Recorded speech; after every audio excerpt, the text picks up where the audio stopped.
Group stage ಅಲ್ಲಿ ಎಲ್ಲ ದೊಡ್ಡ ದೊಡ್ಡ ಟೀಮ್ಗಳಿಗೆ ಶಾಕ್ ಕೊಡ್ತಿದ್ದಂತಹ ಜಿಂಬಾಬ್ವೆ ಇವತ್ತು ಕರೆಂಟ್ ಶಾಕ್ ಹೊಡಿಸ್ಕೊಂಡು ಸುಟ್ಟು ಕರಕಲಾಗಿದೆ. ನಮಸ್ಕಾರ ಎಲ್ಲರಿಗೂ, ಜನಾರ್ದನ್ ಸರ್ ಮಾತಾಡ್ತಿರೋದು. ಕುಶಲ ವೇಕ್ಷೇಮ ಸೌಖ್ಯವೇ. Welcome back to Ganesh Karanth cricket talks YouTube channel. ನೋಡಿ, ಸೂಪರ್ 8 ಪಂದ್ಯ. ಫಸ್ಟ್ ಮ್ಯಾಚ್ ಏನು ಪಾಕಿಸ್ತಾನದು, ಅವರಿಗೊಂದು ಫ್ರೀ 1 ಪಾಯಿಂಟ್ ಸಿಕ್ಕಿತ್ತು ಮಳೆಯಿಂದಾಗಿ. ಅದಾದಮೇಲೆ 3 ಮ್ಯಾಚ್ ಏನಾಯಿತು, ಎಲ್ಲ ಒನ್ ಸೈಡೆಡ್ ಮ್ಯಾಚ್. ಏನು ಗ್ರೂಪ್ ಸ್ಟೇಜಲ್ಲಿ ಭಯಾನಕ ಫೈಟ್, ಹಾಗೆ ಹೀಗೆ ಜಿದ್ದು ಅದು ಅಲ್ಲಿಗೆ ಗ್ರೂಪ್ ಸ್ಟೇಜಲ್ಲೇ ಮುಗ್ದಾಯ್ತು ಅಂತ ಅಂದ್ಕೊಳ್ತೇನೆ. ಯಾಕಂತಂದರೆ ಶ್ರೀಲಂಕಾ ಒಂದು ಆರಾಮ್ಸೆ ಚೇಸ್ ಮಾಡುವಂಥದ್ದನ್ನು ಹೀನಾಯವಾಗಿ ಸೋತರು ಇಂಗ್ಲೆಂಡ್ ಮೇಲೆ. ಮತ್ತು ನಮ್ಮ ತಂಡ ಸೌತ್ ಆಫ್ರಿಕಾದ ವಿರುದ್ಧ ಎಂಥ ಅತ್ಯದ್ಭುತ ಚೊತ್ತೆ ಪ್ರದರ್ಶನ ಅಂತ ನಿಮಗೆ ಗೊತ್ತುಂಟು. ಆ್ಯಂಡ್ ಇವತ್ತು ಜಿಂಬಾಬ್ವೆ, ಜಿಂಬಾಬ್ವೆಯನ್ನು ವೆಸ್ಟ್ ಇಂಡೀಸ್ ತಂಡ ಇವತ್ತೊಂದು ಹೊಡೆದು ದೇವರೇ, ಜಿಂಬಾಬ್ವೆ ಸುಸ್ತು ಹೊಡೆದೋದ್ರು. ಯಾಕಂತಂದರೆ ಪಾಪ ಒಂದು ಅಜೇಯ ತಂಡವಾಗಿ ಆ ಗ್ರೂಪ್ ಸ್ಟೇಜಲ್ಲಿ ಯಾವ ತಂಡಕ್ಕೂ ಕೂಡ ಸೋಲದೆ ಅಥವಾ ಎಲ್ಲ ತಂಡಗಳಿಗೆ ಸೋಲಿಸಿ ಏನೋ ಅಜೇಯವಾಗಿ ಬಂದಿದ್ರಲ್ಲ ಸೂಪರ್ 8ಗೆ, ಇವತ್ತು ಹಣ ಬಿಟ್ಬಿಡೋಣ, ಸಾಕಣ್ಣ, ಹೊಡೆದದ್ದು ಸಾಕು ಅನ್ನುವಂತಹ ಒಂದು ಸ್ಥಿತಿಗೆ ಇವತ್ತು ಜಿಂಬಾಬ್ವೆ ಬಂತು. ನಮ್ಮ ಏನು ಈಗ ಪಾಯಿಂಟ್ಸ್ ಟೇಬಲ್ ತೆಗೆದು ರನ್ ರೇಟ್ ನೋಡುವಾಗ ವೆಸ್ಟ್ ಇಂಡೀಸಿದು ರನ್ ರೇಟ್ ನೋಡಿ ದಾಡಾರ್ ಅಂತ ಇತ್ತು, +5 ಉಂಟು. ಜಿಂಬಾಬ್ವೆದು -5 ಉಂಟು. ನಾವು ಹೇಳ್ಬೋದು, ನಾವು ಜಿಂಬಾಬ್ವೆಕ್ಕಿಂತ ನಮ್ಮದು ರನ್ ರೇಟ್ ಬೆಟರ್ ಉಂಟು ಮಾರ್ರೆ ಅಂತ. ಅಂದರೆ ನಾವು ಆ ಮಾತು ಹೇಳ್ತಾ ಇದ್ದೇವೆ ಅಂತಂದರೆ ಒಂದು ಎಷ್ಟು ಕೆಟ್ಟ ಸ್ಥಿತಿಯಲ್ಲಿ ಭಾರತ ಕ್ರಿಕೆಟ್ ತಂಡ ಪಾಯಿಂಟ್ಸ್ ಟೇಬಲಲ್ಲಿ ಉಂಟು ಅಂತ. ಯಾಕಂದರೆ ಜಿಂಬಾಬ್ವೆದು ರನ್ ರೇಟ್ಗಿಂತ ಪರವಾಗಿಲ್ಲ ಅಣ್ಣ, ನಾವು ಬೆಟರ್ ಇದ್ದೇವೆ ಅಂತ ಹೇಳ್ತಿದ್ದೇವೆ ಅಂತಂದರೆ ಇದಕ್ಕಿಂತ ಒಂದು ದೌರ್ಭಾಗ್ಯ ಬೇರೆ ಇಲ್ಲ ಅಂತ ಅಂದ್ಕೊಳ್ತೇನೆ. ಅಂದರೆ ಜಿಂಬಾಬ್ವೆನೆಂತ ನೀವು ಅಷ್ಟು ಕಿಂಡಲ್ ಮಾಡೋದು ಹಾಗೀಗೆ ಅಂತೆಲ್ಲ ಹೇಳ್ಬೋದು. ಕಿಂಡಲ್ ಅಂತಲ್ಲ, ಕಮಾನ್. ನಾವು ಈ ಒಂದು ಟೂರ್ನಮೆಂಟಿಗೆ ಬಂದಾಗ ಕ್ಲಿಯರ್ ಫೇವ್ರೆಟ್ಸ್ ಟು ವಿನ್, ನಮ್ಮನ್ನು ಎದುರು ಹಾಕಿಕೊಳ್ಳುವಂಥ ತಂಡವೇ ಇಲ್ಲ ಅಂತ ನಾವು ಅಂದ್ಕೊಳ್ತಾ ಇರುವಾಗ ನಾವು ಏನು ಇದು ನ್ಯೂಜಿಲ್ಯಾಂಡ್ ವಿರುದ್ಧ T20 ಸೀರೀಸ್ ನಮ್ಮ ಬ್ಯಾಟಿಂಗ್ ಪ್ರದರ್ಶನ ನೋಡಿದಾಗ, ಈವನ್ ವಾರ್ಮ್ ಅಪ್ ಮ್ಯಾಚಲ್ಲಿ ಸೌತ್ ಆಫ್ರಿಕಾವನ್ನು ಹೊಡೆದು ಬಿಸಾಕಿದಂಥ ಒಂದು ಪರ್ಫಾರ್ಮೆನ್ಸಲ್ಲಿ ನೋಡಿದಾಗ ನಮ್ಮದು ಮಿನಿಮಮ್ 220, ಅಲ್ಲಿಂದ ನಮ್ಮ ಸ್ಕೋರ್ ಸ್ಟಾರ್ಟ್ ಅಂತೆಲ್ಲ ನಾವು ಅಂದ್ಕೊಳ್ತಿದ್ದದು. ಬಟ್ ಈಗ ಈ ಥರದ ಸ್ಥಿತಿಯಲ್ಲಿ ನಾವಿದ್ದೇವೆ. ಫಸ್ಟ್ ಬ್ಯಾಟಿಂಗ್ ಮಾಡಿದಂತಹ ವೆಸ್ಟ್ ಇಂಡೀಸ್ ಇವತ್ತು ದಡ್ಡ ಅಂತ ಹೊಡೆದದ್ದು 254 ರನ್ ಜಿಂಬಾಬ್ವೆ ವಿರುದ್ಧ. ಅದು ಅಲ್ಲಿಗೆ ಮ್ಯಾಚ್ ವಿನ್ನಾಗಿ ಆಯಿತು. ಸುಮ್ಮನೆ ಮತ್ತೆ ಅದಾದಮೇಲೆ ಸುಮ್ಮನೆ ಮ್ಯಾಚ್ ಮಾಡೋದು ಅಂತ ನನಗೆ ಅನಿಸೋದು. ಯಾವುದಾದ್ರು ತಂಡ 250 ಮೇಲೆ ಫಸ್ಟ್ ಇನ್ನಿಂಗ್ಸಲ್ಲಿ ಹೊಡೆದ್ರೆ ಅವರು ಡೈರೆಕ್ಟ್ ವಿನ್ನರ್ ಅಂತ ಇನ್ಮೇಲೆ ಘೋಷಣೆ ಮಾಡಬೇಕಂತ. ಯಾಕಂತಂದರೆ it is almost impossible to chase ಆ ಥರದ ಸ್ಕೋರನ್ನು. 0.5 ಪ್ರೊಬಾಬಿಲಿಟಿ ಅಷ್ಟೇ, 0.5% ಪ್ರೊಬಾಬಿಲಿಟಿ. ಯಾವುದಾದ್ರು ಒಂದು ತಂಡ ಒಂದು 250+ ಹೊಡೆದು ಇನ್ನೊಂದು ತಂಡ ಅದನ್ನು ಸಕ್ಸಸ್ಫುಲ್ಲಾಗಿ ಚೇಸ್ ಮಾಡೋದು ಅದು ಕಷ್ಟ ಸಾಧ್ಯ. ಯಾಕೆಂತ ಹೇಳ್ತೇನೆ ನೋಡಿ, ಒಂದು ತಂಡ ಫಸ್ಟ್ ಬ್ಯಾಟಿಂಗ್ ಮಾಡುವಾಗ ಒಂದು 10 ರನ್ ರೇಟಲ್ಲಿ ಹೊಡಿಲಿಕ್ಕೆ ಟ್ರೈ ಮಾಡುವ ಅಂತ ಫಸ್ಟ್ ಟ್ರೈ ಮಾಡ್ತದೆ. ಓಕೆ, ಇಲ್ಲ 10 ರನ್ ರೇಟಲ್ಲಿ ಬರ್ತಾ ಉಂಟು ಮಾರ್ರೆ, ಇನ್ನೊಂದು ಚೂರು ಜಾಸ್ತಿ ಮಾಡುವ, 12 ಟ್ರೈ ಮಾಡುವ ಅಂತ. ಹಾಗೆ 13+, 14+ ರನ್ ರೇಟಲ್ಲಿ ಚಚ್ಚಿದ್ರು ಅಂತಂದರೆ 250 ಮೇಲೆ ಹೋಯಿತು ತಂಡದ ಸ್ಕೋರು ಅಂತಂದರೆ, ಅದಾದಮೇಲೆ ಯಾವ ತಂಡ ಚೇಸ್ ಮಾಡಲಿಕ್ಕೆ ಬರ್ತದಲ್ಲ ಆವಾಗ ಅವರಿಗೆ ಬೇರೆ ದಾರಿ ಇಲ್ಲ, ಫಸ್ಟ್ ಓವರಿಂದನೇ ಹೊಡಿತಾ ಕೂತ್ಕೊಳ್ಬೇಕು. ಆ ಪ್ರೆಷರಲ್ಲಿ ಎಲ್ಲ ಬಾಲಿಗೆ ಕೂಡ ಅಟ್ಯಾಕ್ ಮಾಡ್ಲಿಕ್ಕೆ ಹೋಗಿ ವಿಕೆಟ್ ಹೋಗ್ತದೆ, ದಡಬಡ ಅಂತ ವಿಕೆಟ್ ಹೋಗ್ತದೆ. ಇವತ್ತು ಆದದ್ದು ಹಾಗೆ. ಹೆಟ್ಮೈರ್ ಅವ್ರದ್ದು ಯಾವ ರೇಂಜ್ಗೆ ಹಿಟ್ಟಿಂಗ್ ಇತ್ತು ಅಂತಂದರೆ ಅದನ್ನು ನೋಡಿಯೇ ಜಿಂಬಾಬ್ವೆ ಕಂಗಾಲಾಗಿ ಹೋಯಿತು.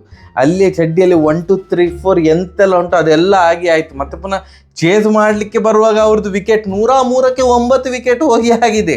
ಕೊನೆಗೆ 9 ವಿಕೆಟ್ ಹೋದ್ಮೇಲೆ ರನ್ ಬರಲಿಕ್ಕೆ ಸ್ಟಾರ್ಟ್ ಆದದ್ದು. 9 ವಿಕೆಟ್ ಹೋದ್ಮೇಲೆ ಡಬ ಅಂತ ಇವನ್ಸೆಲ್ಲ ಹೊಡೆದು 140+ ಹೊಡೆದ್ರಲ್ಲ. ಹೌದು, ಲಾಸ್ಟು ಅವ್ರದ್ದು ಹೈಯೆಸ್ಟ್ ಪಾರ್ಟ್ನರ್ಶಿಪ್ ಬಂದದೆ 9 ವಿಕೆಟ್ ಹೋದ್ಮೇಲೆ. 103ಕ್ಕೆ 9 ವಿಕೆಟ್ ಹೋಗಿ ಅದಾದಮೇಲೆ 147ಕ್ಕೆ ಆಲ್ ಔಟ್ ಆಯಿತು. ಒಂದು 3 ಓವರಲ್ಲಿ ಡಬ್ ಅಂತ 6 ಎಲ್ಲ ಹೊಡೆದು ಏನೋ ಒಂದು ಸೋಲಿನ ಅಂತರವನ್ನು ಕಡಿಮೆ ಮಾಡಲಿಕ್ಕೆ ಪ್ರಯತ್ನ ಪಟ್ಟರೂ ಕೂಡ 107 ರನ್ಗಳ ಹೀನಾಯ ಸೋಲು ಜಿಂಬಾಬ್ವೆಗೆ. ಆ್ಯಂಡ್ ಹೆಟ್ಮೈರ್ ಅವರದ್ದು 2 ಕ್ಯಾಚ್ ಸೇಮ್ ಫೀಲ್ಡರ್ ಬಿಟ್ಟದ್ದು. ಒಂದು 9 ರನ್ನಲ್ಲಿದ್ದಾಗ ಇನ್ನೊಂದು 70 ಹತ್ತಿರ ಇದ್ದಾಗ ಕ್ಯಾಚ್ ಬಿಟ್ಟರು. ಸೊ 2 ಜೀವದಾನ. ಆ್ಯಂಡ್ ಹೆಟ್ಮೈರ್ ಅವರು ಸ್ಪಿನ್ನರ್ಸ್ ಬಂದ ಕೂಡಲೇ ಮೈ ಮೇಲೆ ದೆವ್ವ ಬಂತು ಅಂತ ಅನ್ನಿಸ್ತಿತ್ತ ಅಂತ. ಯಾಕಂತಂದರೆ ಅವರು ಹೊಡೆದ 7 ಸಿಕ್ಸರ್ ಕೂಡ ಸ್ಪಿನ್ನರ್ಸಿಗೆ ದೇವರೇ ಅಷ್ಟು. ಅಂದರೆ ನಾವು ಹೇಗೆ ದುಬೈಯನ್ನು ಹೈಪ್ ಮಾಡ್ತೇವಲ್ಲ ಸ್ಪಿನ್ ಬ್ಯಾಷರ್ ಅಂತ, ಹಾಗೆ ಇವರು ಸ್ಪಿನ್ ಬಂದ ಕೂಡಲೇ, ಸ್ಪಿನ್ ಬೌಲರ್ ಬಂದ ಕೂಡಲೇ 34 ಬಾಲಿಗೆ 85 ರನ್. ಇನ್ನೊಂದು 15 ರನ್ ಪೇರಿಸಿದ್ದಿದ್ರೆ T20 ವರ್ಲ್ಡ್ ಕಪ್ ಹಿಸ್ಟ್ರಿಯಲ್ಲಿ ಫಾಸ್ಟೆಸ್ಟ್ 100 ಆಗ್ತಿತ್ತಂತ. 100 ಹೊಡೆಯುವಂತಹ ಎಲ್ಲ ಅವಕಾಶಗಳು ಅವರಿಗಿತ್ತು. ಬಟ್ 3ನೇ ಕ್ಯಾಚನ್ನು ಕ್ಯಾಚ್ ಆಗಿ ಪರಿವರ್ತನೆ ಮಾಡಿದ್ರು ಜಿಂಬಾಬ್ವೆ. ಯಾಕಂದರೆ 2 ಕ್ಯಾಚ್ ಅವರದ್ದು ಬಿಟ್ಟದ್ದೇ ದೊಡ್ಡ ಹೊಡೆತಾಗಿ ಇವತ್ತು ಜಿಂಬಾಬ್ವೆಗೆ ಟರ್ನ್ ಆಯಿತು. ಆ್ಯಂಡ್ ಅಫ್ಕೋರ್ಸ್ ಅವರ ಇನ್ನೊಬ್ಬ ಪ್ಲೇಯರು ಪವೆಲ್ ಕೂಡ ಸರಿಯಾಗಿ ಹೊಡೆದ್ರು. 35 ಬಾಲಿಗೆ 59 ರನ್. ಅದಾದಮೇಲೆ ಶೆಫರ್ಡ್ ಬಂದರು, ಅವ್ರು 2-3 ಸಿಕ್ಸ್ ಹೊಡೆದ್ರು, 2 ಸಿಕ್ಸ್ ಅಂತ ಅಂದ್ಕೊಳ್ತೇನೆ. ಅದಾದಮೇಲೆ ಹೋಲ್ಡರ್ ಸಿಕ್ಸ್ ಹೊಡೆದ್ರು. ಬಂದವರೆಲ್ಲ ಡಮ ಅಂತ ಹೊಡಿತಾನೆ ಇದ್ದಾರೆ. 250+ ಸ್ಕೋರ್. ಆ್ಯಂಡ್ ಜಿಂಬಾಬ್ವೆದು ಚೇಸಿಂಗಲ್ಲಿ ಬಿಡಿ, ಏನು ಪಾಪ ಗ್ರೂಪ್ ಸ್ಟೇಜಲ್ಲಿ ಅವ್ರದ್ದು ವಿಕೆಟೇ ಹೋಗ್ತಾ ಇರಲಿಲ್ಲ ಅಂತ ನಾವೆಲ್ಲ ಭಾರಿ ಹೇಳ್ತಿದ್ದೆವು. ನಮ್ಮ ದೃಷ್ಟಿಯೇ ಬಿತ್ತು ಅಂತ ಕಾಣ್ತದೆ. ಫಸ್ಟ್ 2 ಮ್ಯಾಚಲ್ಲಿ 2 ವಿಕೆಟ್ ಬಿದ್ದದಾಗಿತ್ತು. ಆ್ಯಂಡ್ ಇನ್ನೊಂದು ಶ್ರೀಲಂಕಾದ ವಿರುದ್ಧ ಮ್ಯಾಚಲ್ಲಿ 4 ವಿಕೆಟ್ ಬಿದ್ದದ್ದು. ಒಬ್ಬ ಭಯಂಕರ ಟಾಪ್ ಆರ್ಡರ್ ಸ್ಟ್ರಾಂಗು, ಹಾಗೆ ಹೀಗೆ ಸ್ಟ್ರಾಂಗೆಸ್ಟ್ ಬ್ಯಾಟಿಂಗ್ ಲೈನಪ್ಪ, ಹಾಗೆಲ್ಲ ನಾವೆಲ್ಲ ಪಾಪ ಬಿಲ್ಡಪ್ ಕೊಟ್ಟಿದ್ದೆವು.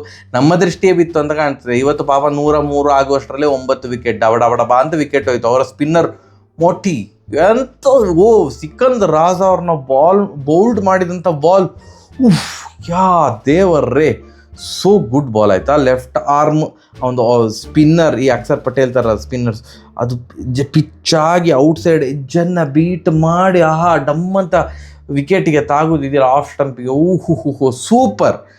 ಇವತ್ತು ವೆಸ್ಟ್ ಇಂಡೀಸಿಗೆ 100/100 ಇಲ್ಲ 90 ಮಾರ್ಕ್ ಕೊಡ್ಬೋದು. ಯಾಕಂದರೆ 103ಕ್ಕೆ 9 ಹೋದ್ಮೇಲೆ ಮತ್ತೆ ಹೊಡಿಸ್ಕೊಂಡ್ರಲ್ಲ ಒಂಚೂರು, ಸೊ ಅದೊಂದು ಬ್ಯಾಡ ಇತ್ತು. But still super match West Indies ಪರ್ಸ್ಪೆಕ್ಟಿವಿಂದ. ಬ್ರೋ, ನಮ್ಮ ಸೆಮಿಫೈನಲ್ ಇದೆ ಹೇಳಿ ಬ್ರೋ, ಎಂತಾಗ್ಬೋದು ನೋಡಿ. ಸೆಮಿಫೈನಲ್ ಇಕ್ವೇಷನ್ ಎಂತಂದರೆ ಸೌತ್ ಆಫ್ರಿಕಾ ಎಲ್ಲ ಮ್ಯಾಚನ್ನು ವಿನ್ ಆಗಬೇಕು. ಅಂದರೆ ಅವ್ರದ್ದು ರಿಮೈನಿಂಗ್ 2 ಮ್ಯಾಚ್ ಏನಿದೆ, ಜಿಂಬಾಬ್ವೆ ಮತ್ತು ವೆಸ್ಟ್ ಇಂಡೀಸ್ ವಿರುದ್ಧ ಎಲ್ಲ ಮ್ಯಾಚನ್ನು ವಿನ್ ಆದರೆ, ಆ್ಯಂಡ್ ಭಾರತ ಜಿಂಬಾಬ್ವೆ ವಿರುದ್ಧ ವಿನ್ ಆದರೆ, ಆಗ ಭಾರತದ ಕೊನೆಯ ಪಂದ್ಯ ಹಾಗೂ ಸೂಪರ್ 8ನ ಕೊನೆಯ ಪಂದ್ಯ ಭಾರತ ವರ್ಸಸ್ ವೆಸ್ಟ್ ಇಂಡೀಸ್ ಇರ್ತದೆ. ಆ ಮ್ಯಾಚನ್ನು ಯಾರು ವಿನ್ ಆಗ್ತಾರೆ ಅವರು ಸೆಮಿಫೈನಲಿಗೆ ಹೋಗ್ತಾರೆ. ಸೊ ರನ್ ರೇಟ್ ಏನು ಕೂಡ ಮ್ಯಾಟರ್ ಆಗೋದಿಲ್ಲ. ಥಿಂಕ್ ದ್ಯಾಟ್ ಇದು ಏನು ಸೌತ್ ಆಫ್ರಿಕಾ ವೆಸ್ಟ್ ಇಂಡೀಸ್ ವಿರುದ್ಧ ಸೋತರು ಅಂತ ಇಟ್ಕೊಳ್ಳಿ. ಆಗ ಏನಾಗ್ತದೆ, ಭಾರತ ಬರೀ ವೆಸ್ಟ್ ಇಂಡೀಸ್ ವಿರುದ್ಧ ಗೆದ್ದರೆ ಸಾಕಾಗೋದಿಲ್ಲ, ರನ್ ರೇಟ್ ಕೂಡ ಭಯಂಕರ ಮ್ಯಾಟರ್ ಆಗ್ತದೆ. ಬರೀ ವಿನ್ ಆದರೆ ಸಾಕಾಗೋದಿಲ್ಲ. ಆ್ಯಂಡ್ ಈಗ ವೆಸ್ಟ್ ಇಂಡೀಸ್ ಇದ್ದು ರನ್ ರೇಟ್ ಈ ರೇಂಜಲ್ಲಿ ಅಷ್ಟು ಮೇಲೆ ಇರುವಾಗ ಭಾರತ ಏನು ಅಪೇಕ್ಷೆ ಪಡೋದು ಅಂತಂದರೆ ರನ್ ರೇಟ್ ಒಂದು ದಯವಿಟ್ಟು ಮ್ಯಾಟರ್ ಆಗದಿರಲಿ. ಸೌತ್ ಆಫ್ರಿಕಾ ಶತಾಯಗತಾಯವಾಗಿ ವೆಸ್ಟ್ ಇಂಡೀಸ್ ವಿರುದ್ಧ ವಿನ್ ಆಗಲಿ ಅಂತವೇ ಎಲ್ಲರೂ ಕೂಡ, ಭಾರತ ತಂಡ ಆಗಿರ್ಬೋದು, ಭಾರತದ ಫ್ಯಾನ್ಸ್ ಆಗಿರ್ಬೋದು, ಎಲ್ಲರೂ ಕೂಡ ಎಕ್ಸ್ಪೆಕ್ಟ್ ಮಾಡೋದು ಸೌತ್ ಆಫ್ರಿಕಾ ಎಲ್ಲ ಮ್ಯಾಚನ್ನು ವಿನ್ ಆಗಲಿ, ಭಾರತ ಜಿಂಬಾಬ್ವೆ ವಿರುದ್ಧ ವಿನ್ ಆಗಲಿ, ಹಾಗೂ ಭಾರತ ವೆಸ್ಟ್ ಇಂಡೀಸ್ ವಿರುದ್ಧ ವಿನ್ ಆಗಲಿ. ಭಾರತ ರಿಮೈನಿಂಗ್ 2 ಮ್ಯಾಚ್ ವಿನ್ ಆಗಿ ವೆಸ್ಟ್ ಇಂಡೀಸು ಭಾರತ ವಿರುದ್ಧ ಹಾಗೂ ಸೌತ್ ಆಫ್ರಿಕಾ ವಿರುದ್ಧ ಸೋತರೆ ಆಗ ಭಾರತ ನಿರಾಯಾಸವಾಗಿ ಸೆಮಿಫೈನಲಿಗೆ ಹೋಗ್ಬೋದು. ರನ್ ರೇಟ್ ಆಧಾರದಲ್ಲೆಲ್ಲ ನಾವು ಡಿಪೆಂಡ್ ಆಗೋದಿದ್ರೆ ಇಲ್ಲ ಮರ, ವೆಸ್ಟ್ ಇಂಡೀಸ್ ಇದು ಅಲ್ಲೆಲ್ಲೋ ಮೇಲೆ ಉಂಟು. ಯಾವಾಗ 103ಕ್ಕೆ 9 ಹೋದ್ಮೇಲೆ ಮತ್ತೆ ದೊಡ್ಡ ಹೋರಾಟ ಬಂತಲ್ಲ ಜಿಂಬಾಬ್ವೆ, ಆಗ ನಂಗೆ ಭಾರಿ ಖುಷಿ ಆಯಿತು. ಅಟ್ಲೀಸ್ಟ್ 200 ತನಕ ಹೋಗ್ತದೆ ಮರ ಸ್ಕೋರು. ಆವಾಗ ಜಿಂಬಾಬ್ವೆದ ರನ್ ರೇಟ್ ಮೇಲೆ ಹೋಗ್ತದೆ ಅನ್ನುವ ಪ್ರಶ್ನೆ ಅಲ್ಲ, ವೆಸ್ಟ್ ಇಂಡೀಸಿದ್ದು ರನ್ ರೇಟ್ ಅಷ್ಟೆಲ್ಲ ಮೇಲೆ ಹೋಗೋದಿಲ್ಲ ಅನ್ನುವಂಥ ಒಂದು ಕುತೂಹಲ ಆಗಿತ್ತು. ಬಟ್ 107 ರನ್ಗಳ ಬಿಗ್ಗೆಸ್ಟ್ ವಿಕ್ಟ್ರಿ ಸಿಕ್ಕಿದಾಗ ವೆಸ್ಟ್ ಇಂಡೀಸಿಗೆ ಅವ್ರದ್ದು ರನ್ ರೇಟ್ ನೋಡಿ ಜೀವನದಲ್ಲಿ ಜಿಗುಪ್ಸೆ ಬಂತು ಅಂತ ಹೇಳ್ತಾರಲ್ಲ, ಹಾಗೆ ಆಯ್ತು ಇವತ್ತು ನನಗೆ ನೋಡಿ ಅವ್ರದ್ದು ರನ್ ರೇಟ್. ಅಷ್ಟೇ. ನಿಮ್ಗೇನು ಅನಿಸಿತು ಇವತ್ತಿನ ಮ್ಯಾಚ್ ಅಂತ ಕಮೆಂಟ್ ಸೆಕ್ಷನಲ್ಲಿ ತಿಳಿಸಿ. ಸರಿಯಾಗಿದೆ. ಬರುವ ನಮಸ್ಕಾರ.